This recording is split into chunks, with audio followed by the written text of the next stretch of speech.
Hello bachcho, let's read out the question first. A child whose weight is 267 Newton slides down a 6.5 meter playground slide that makes an angle of 20 degree with the horizontal. The coefficient of kinetic friction between slide and child is 0.10. How much energy is transferred to thermal energy? तो चलिए देख लेते हैं हम solution के द्वारा। So basically यहाँ पर क्या सिनारियो बन रहा है कि इस तरीके से, ठीक है, कोई स्लांट हाइट से एक जो चाइल्ड है वो क्या कर रहा है, स्लाइड डाउन कर रहा है। ठीक है, इस तरीके से इस हाइट से वो स्लाइडिंग डाउन कर रहा है। और ये जो इंक्लाइंड प्लेन है, लेट सपोज कि वो इंक्लाइंड है at an angle of theta, जिसका मान हमें गिवन है 20 डिग्री के बराबर। ठीक है, साथ साथ बोल रहा है कि जो चाइल्ड का वेट है यानी कि W is equals to 267 newton के बराबर, और चाइल्ड और इस स्लाइड के यानी कि जो हॉरिजॉन्टल सरफेस है उसके बिटवीन में जो भी कोएफिशिएंट ऑफ फ्रिक्शन लग रहा है that is mu is equals to, वो हमें दे दिया है 0.10 के बराबर। साथ ही साथ ये जो लैटरल हॉरिजॉन्टल सरफेस दिख रही है इसकी लेंथ यदि मैं मान लूँ L, सो वो हमें दे दिया है 6.5 मीटर के बराबर। सो हम बताना है कितनी एनर्जी ट्रांसफ़र होंगी थर्मल एनर्जी में। सो बेसिकली यदि मैं यहाँ पर बात करूँ थर्मल एनर्जी की, सो ये जो थर्मल एनर्जी होंगी ये work done by the frictional force के बराबर होंगी, क्योंकि देखिए जब चाइल्ड डाउनवर्ड डायरेक्शन में मूव कर रहा होगा सो इस पर अपवर्ड डायरेक्शन में क्या लग रहा होगा, फ्रिक्शनल फोर्स। और इस फ्रिक्शनल फोर्स के कारण से जो भी वर्क डन होगा वही किस में कन्वर्ट होगा, थर्मल एनर्जी में।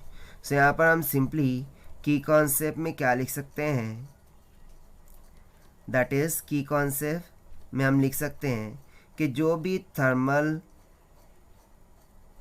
एनर्जी यहाँ पर हमें कैलकुलेट करनी है वो किसके इक्वल है, work done by friction force.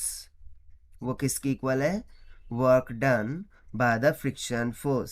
So हमें सिंपली यहाँ पर work done by the frictional force को कैलकुलेट करना होगा, वही हमें दे देगा ट्रांसफर्ड थर्मल एनर्जी को। सो देखिए जैसे कि ये चाइल्ड अपवर्ड यहाँ पर इस पोजीशन पर है इनिशियली, ठीक है। सो डाउनवर्ड डायरेक्शन में जो फोर्स लग रहा होगा ड्यू टू एक्सेलरेशन ग्रेविटी वो हो जाएगा mg। अब बेसिकली ये स्लैंट, ठीक है, ये इंक्लाइंड सरफेस है। सो इस पर mg के दो कंपोनेंट हो जाएंगे, एक तो हो जाएगा वर्टिकल कंपोनेंट और एक हो जाएगा हॉरिजॉन्टल कंपोनेंट। हॉरिजॉन्टल कंपोनेंट हो जाता है m साइन ऑफ थीटा के बराबर, और जो वर्टिकल कंपोनेंट हो जाएगा वो हो जाएगा mg कॉस ऑफ थीटा के बराबर। साथ ही साथ अपवर्ड डायरेक्शन में यहाँ पर लग रहा होगा नॉर्मल रिएक्शन जिसको हम बोलते हैं n के बराबर।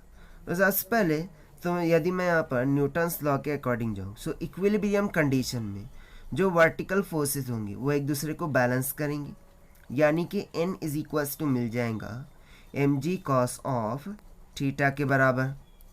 वाइल वी नो दैट कि जो फ्रिक्शनल फोर्स होती है वो तो म्यू इंटू एन होती है, राइट। सो यहाँ से फ्रिक्शनल फोर्स क्या आ जाएंगी, म्यू इंटू एन का मान रख देंगे that is mg cos of theta के बराबर।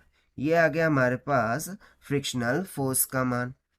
अब हमें कैलकुलेट क्या करना है, work done by the frictional force, ताकि हमें थर्मल एनर्जी ट्रांसफर मिल जाए। सो यहाँ से मैं सिंपली वर्क डन क्या लिख सकता हूँ, force into displacement. Work done क्या होता है, फोर्स इंटू डिस्प्लेसमेंट।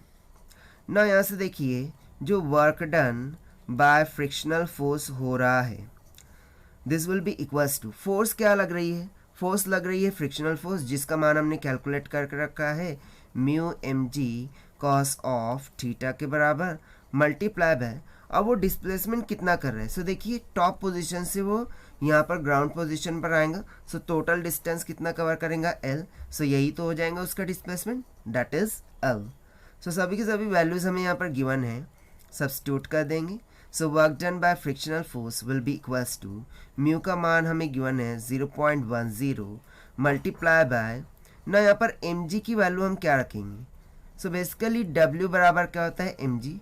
सो एम जी कंबाइन इसकी वैल्यू हम रख देंगे 267 न्यूटन के बराबर multiply by cos of theta है 20 डिग्री मल्टीप्लाई बाय ये लेंथ हमें गिवन थी देखिए 6.5 मीटर की इक्वल.